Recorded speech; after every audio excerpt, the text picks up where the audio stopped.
Palmeiras está classificado, mas perdeu e, de novo, Abel Ferreira expulso.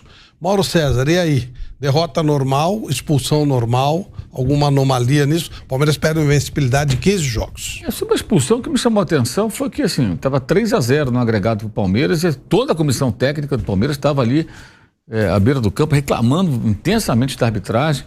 É impressionante, é um negócio que realmente é difícil até de entender o que tanto se reclama da arbitragem. Eu realmente tenho muita curiosidade de ver esses profissionais reunidos do futebol europeu, que imagino que um dia eles voltem para a Europa, né, para fazer muito sucesso num clube da Europa, se vão reclamar com a mesma veemência e frequência que reclamam aqui. É impressionante, impressionante. Está 3-0, o jogo está controlado. Estamos falando de mata-mata, você construiu uma vantagem. Né? E era aquela coisa ali, reclamação, todo o tempo todo, ele toma cartão, e cartão para um, cartão para outro, enfim. O Palmeiras não chutou a bola no gol hoje, né? Agora, foi um confronto muito condicionado pelo placar do jogo de ida. E acho que o pessoal do Fortaleza deve estar lembrando mais do que nunca o pênalti bizarro, dos 4 pênaltis bizarros marcados na semana, um dos mais absurdos foi aquele a favor do Palmeiras contra o Fortaleza. Teve o do Flamengo com o Bahia, teve o do Corinthians contra o São Paulo, esse e o do Atlético contra o Coritiba. Foram 4 pênaltis ridículos em uma semana, em 8 dias, para ser mais exato, de um sábado a outro. Bizarrice total da arbitragem brasileira do VAR. E aquele pênalti no começo do jogo, ele condicionou muito aquele jogo, ele comprometeu muito a estratégia do Fortaleza, acabou tomando de 3-0. E certamente hoje o Fortaleza deve estar pensando do que seria aquele jogo sem aquele pênalti. Poderia ter perdido, talvez não por 3, mas por 2 ou por 1 gol, e estaria com condições muito maiores de buscar um resultado. O Palmeiras não está, acho que, num momento muito bom, não. Acho que as pessoas elogiam muito o Palmeiras no automático. São 7 jogos, 3 vitórias, 3 empates e 1 derrota agora. E derrotas e empates também, assim, com o Santos, correu um risco de perder no primeiro tempo, o Santos foi melhor. Contra o Bragantino, quase tomou o gol da derrota no final do jogo. O Alejandro teve a chance cara a cara com o Everton teve feito boas defesas. E contra o Atlético foi um jogo bem disputado, que poderia acontecer qualquer coisa, e acabou terminando empatado. Acho que não é o melhor momento do Palmeiras na temporada, não. Acho que é um momento que é normal também uma certa estabilidade. Para a competição, não, tudo bem, foi com uma vantagem grande, utilizou sua vantagem, se classificou e avançou. Mas é um recorte, na minha opinião, que não é do melhor desempenho desse Palmeiras, que é sempre um time muito competitivo. Nova expulsão do Abel Ferreira, Bruno, foi justa? Foi por reclamação de novo e realmente é uma coisa que ele não consegue controlar, né? E claro que em algumas expulsões que ele teve, ele poderia ter razão na reclamação. A arbitragem brasileira realmente muitas vezes é irritante, erram mais do que deve, mas sim, era um jogo, como o Mauro falou, o Palmeiras estava com a vaga garantida, né? Ele tinha um 3-0, estava tranquilo, né? Então, realmente ele exagera, e ele já falou isso algumas vezes, mas não consegue mudar essa parte dentro de campo. Hoje não tinha nada, não tinha porquê, né? Então ele acaba reclamando muito, ele exagera nas reclamações e acaba mais uma vez expulso, né? Então é uma coisa que ele já falou que ele precisa melhorar, mas ele não consegue. Eu acho que vai acontecer várias outras vezes, não acho que vai mudar isso não. A gente costuma aqui fazer placa de tudo. Hoje o Abel conquistou o seu 50º cartão. Que marca. 42 cartões amarelos e 8 vermelhos, são 50 em 215 jogos, ou seja, quase um quarto dos jogos ele tomou cartão. Vale uma placa, será? Não? Ô, Flávio, eu falei foi ontem no bate-pronto que eu falei assim, eu daria... Por exemplo, os atletas sabem que se tirar a camisa vai tomar amarelo. E de repente você desfalca o time pro próximo jogo. Eu até falei ontem os treinadores também, que às vezes não tá na beira do campo, por exemplo, o Abel já vai desfalcar o Palmeiras pro próximo jogo da Copa do Brasil. Isso. Sim. Não pode vir um Flamengo, pode vir um Fluminense, Sim. Pode vir um Corinthians, pode vir, a gente não sabe que pode ser um São Paulo. E quando o Fernando Diniz não tá na beira do campo, o Fluminense é outro. O Abel não tanto, tudo bem, o Palmeiras ganha com seus auxiliares, mas sem estar a presença do treinador, aí como tava. É muito cartão, pô. Os auxiliares também. Eles vivem tomando... Eu falei, eu nem sabia que o Abel ia ser expulso, que eu nem vi. Eu acho que se juntarem os 3, daqui a pouco eles vão bater a marca dos 100 cartões aí, né? E aí você vai cobrar o jogador, tá tomando... Mas, professor, você toma mais do que eu, nem joga que eu que tô lá sujeito a matar uma jogada. Tem mais cartão do que os atletas. E esse jogo de hoje, ele tem um outro contexto que eu acho que não pode ser ignorado, que é assim, o Palmeiras jogava com uma vantagem de 3-0, construído no jogo de ida, e que ela tem um gol de um pênalti bizarro, e foi o pênalti do 1-0. Não foi o terceiro gol, foi 1-0. Tudo começa a ruir para o Fortaleza aqui em São Paulo no primeiro gol. Ou seja, claramente um erro da arbitragem beneficiou o Palmeiras nesse mata-mata. Então, assim, eu estou jogando aqui contra o Fortaleza com uma vantagem muito grande. E essa vantagem, ela tem aí a marca de foi um pênalti absurdo. O Caio Alexandre, ele não faz nada. Se alguém, eu acho que ninguém fez nada ali, mas se alguém tivesse feito uma falta, seria o Rony. E o árbitro estava do lado e o VAR, bizarro, aquilo é bizarro. Uma coisa assim inexplicável. E deram um pênalti. E ali saiu o primeiro gol. Ou seja, mesmo assim, nesse contexto, a arbitragem é alvo de reclamações intermináveis, são constantes, é uma coisa absurda, uma coisa assim que não tem. Eu não consigo lembrar de uma. Não vou ter falar que é o técnico, porque é a comissão técnica, né? De uma equipe que reclame tanto, assim, um grupo de profissionais que tanto reclamam de arbitragem. É uma coisa assustadora, o tempo todo. É o tempo todo. E, infelizmente, na semana passada, nenhum colega teve coragem, que a palavra é essa, coragem de perguntar para Abel Ferreira o que ele achou do pênalti marcado a favor do Palmeiras contra o Fortaleza. Essa pergunta não foi feita na coletiva da semana passada. Ninguém teve a coragem de fazer uma pergunta básica. Eu acho que, jornalisticamente, é uma vergonha para todo mundo que estava nessa coletiva e não teve coragem de perguntar. Hoje o Abel Ferreira, na coletiva, voltou a reclamar da arbitragem. Vamos ver. A expulsão é assim, se vocês forem contar todas as expulsões que eu já tive, desde que cheguei ao Brasil, faz 3 anos, treinador mais longevo, é claro que é mais um. Como te disseste bem, eu levei o primeiro amarelo por reclamar com o juiz, porque antes há uma falta por trás do central, do capitão, essa é que é a consequência do lance, há uma falta que o árbitro não dá amarelo. Tudo bem, eu falei com o fiscal de linha, disse espero que seja assim para os dois, se for assim para os dois não tem problema nenhum, o mesmo fiscal de linha que me expulsou, porque acho que foi ele que me expulsou. No lance seguinte há uma dividida do Rony de ombro e o árbitro entendeu que devia dar amarelo e eu reclamei e levei amarelo por ter reclamado. E a seguir eu nem sei se foi vermelho direto ou se foi vermelho direto, reclamei da falta que na minha opinião foi sobre o Veiga, mas acho que foi o quarto árbitro que me expulsou. O resto eu não sei o que é que lhe ia dizer. A cumprir os seus objetivos, isso é que é o mais importante, é o Palmeiras. E o treinador do Palmeiras, como ainda disse, acho que foi na última coletiva, que ia levar mais cartões, que era para descansar. Há sempre esse lado positivo. Descansar, não viajar, ficar em casa, curtir a família, controlar o jogo e comandar o jogo sentado no sofá, como foi contra o Santos, a beber a minha água com gás, tranquilo, perna cruzada em cima do sofá, meter o auricular aqui no ouvido, desfrutar da minha equipa, o orgulho que tenho de ver esta equipa a jogar. Se o clube quiser prolongar o meu contrato nestas condições, eu passo a comandar a equipa a partir de casa, se me deixarem.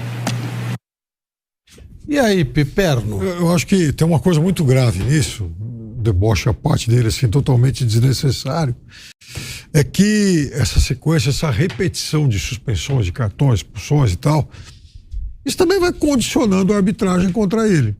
Então, amanhã depois tem um lance em que, de fato, ele possa ter razão, se ele olha pro lado, cartão. Os árbitros conversam entre eles, são todos amigos também. Lógico, é a mesma coisa com o jogador. Veja, o Gabigol. Se o Gabigol, hoje é possível, ele, enfim, num lance qualquer, tomar lá um bico de alguém, ou sei lá, uma cotovelada e tal, e o árbitro fingir que não viu, porque aí ele vai cair e falar, pô, esse cara tá simulando toda hora. Então é claro que a arbitragem, ela marca, sim, alguns personagens, sejam eles jogadores ou técnicos. Eu vi um lance mesmo que ele tomou um amarelo, que isso ele estava certo, o árbitro foi dar amarelo. A jogada de impedimento você tem que deixar ir para ver se estava ou não, né? Só que foi o jogo, aí o árbitro, o bandeirinha já deu logo, aí ele foi reclamar, pô, mas não tem que deixar concluir, o cara já veio e deu amarelo. Porque é um personagem já, tem alguns caras que já é marcado. E o Abel, Fernando Diniz, Mano Menezes, o Luxemburgo tá bom. Com razão ou não? Hã? Marcados com razão ou não?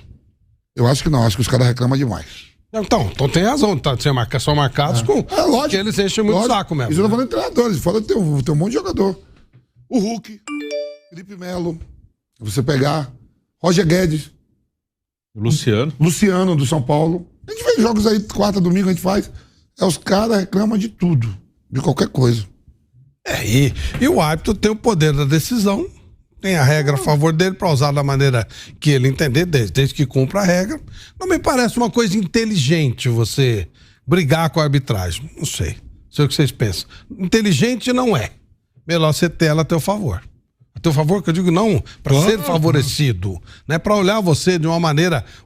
Você perde o benefício da dúvida. Os árbitros falavam muito isso sobre o César Sampaio e o Zinho. Eles eram os caras legais, sabe? Levavam na conversa e tal. E aí eles até... Era muito difícil eles tomarem cartão. Eles sabiam, tinham inteligência para até falar, ô professor e tal, não sei o quê, com inteligência. Uma negociação, uma coisa política. Eu até entendo que, assim, eu entendo que o jogo de futebol são seres humanos ali, né? Jogador, técnico, todo mundo. Quando você está diante de um erro crasso, de um absurdo, né? A arbitragem comete uns absurdos aqui que... Eu entendo o destempero. O cara perdeu a cabeça. Claro. Quem sou eu para dizer que o Abel, ou o Gabigol, ou o Hulk, ou sei lá, qualquer um desses profissionais do futebol não tem o direito. Tem o direito de perder a cabeça, porque às vezes o cara vê uma coisa que você se revolta. Por exemplo, se o Vojvoda perdesse a cabeça no jogo contra o Palmeiras aqui na semana passada, retrasada, seria compreensível, porque o pênalti dado contra o time dele foi um absurdo, com 10 minutos de jogo. Então, se o argentino, que ele manteve a calma e deu uma entrevista muito educada, falando com muita classe sobre a arbitragem. Aliás, assim, foi exemplar. Mas se ele perdesse a cabeça, eu entenderia, porque de fato foi um absurdo. Como o pessoal do Bahia, no pênalti que deram, na expulsão lá do Canu, naquela jogada que o Gabigol simulou, o cara fica nervoso mesmo, perde a cabeça.